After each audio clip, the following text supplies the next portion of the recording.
안녕하세요. 성수동 영보스입니다. 요즘 들어 F&B 매장이 정말 많아졌는데요. 그 중에서도 브랜드 콜라보를 활용하는 매장이 눈에 띄게 많아졌습니다. 특히 루이비통 매종, 카페 디올, 구찌 오스테리아 서울처럼 해외 명품 브랜드들이 국내에서 F&B 팝업 스토어를 시작해 매장까지 자리 잡는 등 큰 인기를 끌고 있습니다. 이러한 인기는 F&B 매장을 통해 비교적 접하기 힘든 명품 브랜드를 간접적으로 체험해 볼 수 있다는 점이 MZ세대에게 큰 호응을 일으키고 있기 때문이라는데요. 이는 비단 명품 브랜드에서만 적용되고 있는 것은 아닙니다. MZ세대에게 인기인 다양한 패션 브랜드에서도 카페 결합형 매장을 오픈하는 것이 하나의 트렌드로 자리 잡고 있습니다. 오늘은 최근 많은 분들이 특정 브랜드에 입덕하게끔 만들어주는 바로 이 복합 문화 공간에서의 F&B 트렌드를 이야기해 보고자 합니다. 우선 MZ세대들이 선호하는 F&B 스토어의 공통점은 인증샷 포인트입니다. 흔히 인스타그래머블한 장소라고 하는데요.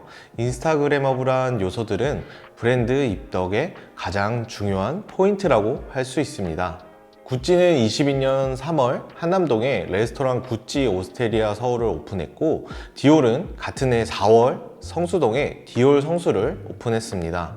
한 달치 예약이 단 5분 만에 마감될 정도로 인기를 끌었는데요. 이렇게 화제가 되는 명품 F&B 매장의 공통점 또한 사진을 찍어 SNS에 올릴 만한 인증샷 포인트가 있었다는 것입니다. 파리의 디올 플래그십 매장을 본떠 만든 디올 성수는 디올 부티크 매장에 카페가 함께 있는 공간입니다. 시그니처 음료인 카페라떼의 가격은 2만 원인데요. 일반적인 카페와 비교했을 때 상당히 비싼 편이죠. 커피 하나에 무슨 2만 원이나 하나 라고 하실 수 있는데, 커피를 담아주는 식기 또한 디올의 제품이어서 인스타그래머블한 포인트로 활용되고 있습니다. 이번에는 에르메스 카페 마당을 살펴볼까요? 에르메스는 2014년도 도산 파크점 매장 지하에 카페 마당을 오픈했는데요. 오픈한 지 꽤 오랜 시간이 지났지만 최근 들어 MZ세대들의 SNS를 통해 다시 인기를 끌고 있습니다. 그 이유는 다름 아닌 카페에서 사용하는 에르메스 식기들 때문인데요. 카페 마당에서는 클럽 샌드위치와 수제버거 등의 브런치 메뉴를 판매하고 있는데, 이 모든 메뉴를 한 점당 수백만 원인 에르메스 접시에 올려 서빙을 해줍니다. 에르메스 가방은 돈이 있어도 살 수 없다 라고 할 정도로 에르메스는 자사 제품을 사용하는 고객의 레퓨테이션을 중요하게 여기고 아무에게나 판매하지 않는 것으로 유명한데요. 이런 브랜드의 식기에 브런치를 먹을 수 있다는 점만으로도 굉장한 경험이라고 하며 화제가 됐습니다.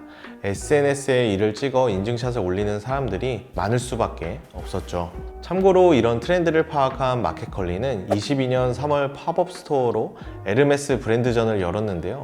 이때 접시와 컵은 단 이틀 만에 모두 솔드아웃 되었다고 합니다. 이처럼 고객들에게 공간뿐 아니라 메뉴와 식기 등 다양한 제품 경험을 제공하기 위해 각 브랜드마다 많은 노력을 들이고 있다는 걸 알 수 있는데요. 이는 경험을 중시하는 MZ세대들에게 값비싼 가방이나 의류를 홍보하기보다는 비교적 가격대가 저렴한 F&B 상품을 통해 브랜드의 경험을 제공하는 데 초점을 맞췄다고 볼 수 있습니다. 진입장벽을 낮추기 위한 명품 브랜드들의 마케팅 홍보 방안으로서 명품 브랜드에서 오픈하는 F&B 매장들 역시 앞으로 점점 많아질 것으로 예상됩니다. 2만 원짜리 커피를 사 먹을 때 몇백, 몇천만 원 하는 명품을 구매하는 듯한 느낌을 주는 게 결국 브랜드 만족도로 이어지는 게 아닌가 싶습니다. 브랜드에 입덕시키는 두 번째 요소는 팝업 스토어입니다. 팝업 스토어를 떠올리면 가장 먼저 생각나는 곳은 단연 더현대 서울을 꼽을 수 있는데요. 더현대 서울은 애초에 기획도 명품관보다는 인기 있고 핫한 F&B 브랜드를 총망라한 공간으로 기획했고, 그 명성에 맞게 가장 핫하다는 매장들은 다 들어가 있어요. 예를 들어 연남동 대표 맛집 카페 레이어드와 카멜커피와 같은 유명한 매장들이 입점해 있는데요. 이 두 곳의 평균 대기 인원만 해도 약 300~400명에 달한다고 합니다. 심지어 MZ세대들이 복합문화 공간을 찾는 이유가 이런 유명 카페를 가기 위해서라고 대답할 정도라고 합니다. 그도 그럴 것이 더현대 서울 한 곳만 방문해도 성수, 압구정, 연남, 도산공원 등에 위치한 유명하고 트렌디한 카페를 하루에 다 가볼 수 있으니까요. 더현대 서울 또한 이제는 전국에 있는 핫한 매장들까지 팝업으로 유치하며 끊임없이 MZ세대들을 유입하고 다양한 팝업 행사들을 진행하고 있습니다. 올해 초까지 버터 맥주와 슈퍼말차 팝업 스토어로 큰 호응을 얻었고, 특히 버터 맥주는 팝업 후 GS25와 콜라보 상품까지 출시하며 품절 대란을 일으키기도 했습니다. 팝업 스토어를 통해 젊은 이미지로 리브랜딩하고 MZ세대 소비자를 유인하기 위한 노력은 다른 유명 백화점들도 마찬가지인데요. 롯데백화점 잠실은 노티드, 뚜르띠에르 등 SNS에서 유명한 핫플 매장을 팝업 스토어로 진행하였고, 신세계백화점 강남에서는 춘천 감자밭 감자빵을 팝업 스토어로 오픈하며 화제가 되기도 했습니다. 이색 체험을 통해 MZ 소비자들의 발길을 이끈 사례 중 하나는 가나에서 진행한 가나 초콜릿 하우스입니다. 가나 초콜릿 하우스는 장수 브랜드인 가나 초콜릿이 젊은 층에게 어필하기 위한 리브랜딩을 시도한 팝업 스토어로 성수와 부산에서 진행되었습니다. 성수에서 진행된 시즌1은 누적 방문객 1만 명을 돌파하며 부산에서 시즌2를 연장 오픈하는 등 SNS 상에서 수많은 인증샷을 남기며 화제가 되었다고 하네요. 그리고 CJ제일제당의 비비고 브랜드와 제주맥주가 손잡고 도깨비 만두라는 이름의 팝업 스토어를 오픈하기도 했는데요.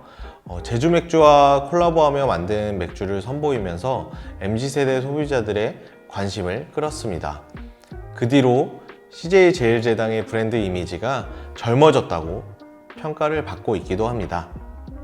오늘은 브랜드 입덕 관문의 요소인 인증샷과 팝업 스토어에 대해 알아보았는데요. 특히 MZ세대들과의 접점을 만들기 위한 브랜드들의 다양한 노력을 살펴볼 수 있었습니다. 무엇보다 경험이 중요해진 만큼 공간의 파워가 점차 강해지고 있다는 생각이 드는데요. 포스트 코로나 시기에 빠르게 움직이는 MZ세대들의 속도에 맞춰 명품, 패션 브랜드, 그리고 오래된 F&B 정통 기업들까지 다양하고 재미있는 기획과 아이디어들로 움직이고 있다는 것이 느껴졌습니다. 저도 다양한 팝업 행사를 방문하면서 아이디어 측면에서 배우는 점이 참 많은데요. 개인적으로 감자빵의 경우 지방에서만 유명한 제품이었는데 팝업을 통해 쉽게 접하고 만날 수 있는 기회가 생겨 너무 좋았습니다. 반대로 아쉬운 점은 보통 줄이 너무 길어 스토어에서 제공하는 모든 체험을 다 하기가 어렵다는 점이 있는데요. 팝업 스토어에서만 그치는 것이 아니라 오프라인 매장의 방문으로 바로 이어질 수 있도록 기획되면 좋겠다라는 바람이 있습니다. 저희 매장 공간에서도 다양한 브랜드들과의 콜라보 행사를 기획하기도 하고 팝업 스토어 대관 행사를 진행한 경험이 있는데요. 팝업 콜라보 행사들을 했을 때 다양한 고객들이 좋아하시는 모습을 보면서 고객들에게 재미와 경험을 더 많이 제공할 수 있는 매장이 될 수 있도록 더 노력해야겠다는 생각이 들었습니다. 이번 F&B 트렌드 소식은 여기까지 전해드리도록 하고요. 더 재미있는 이야기 거리와 함께 돌아오도록 하겠습니다. 구독과 좋아요 눌러주시고 혹시 댓글로 알고 싶은 업계 트렌드가 있다면 마음껏 남겨주세요. 오늘도 시청해주셔서 감사합니다.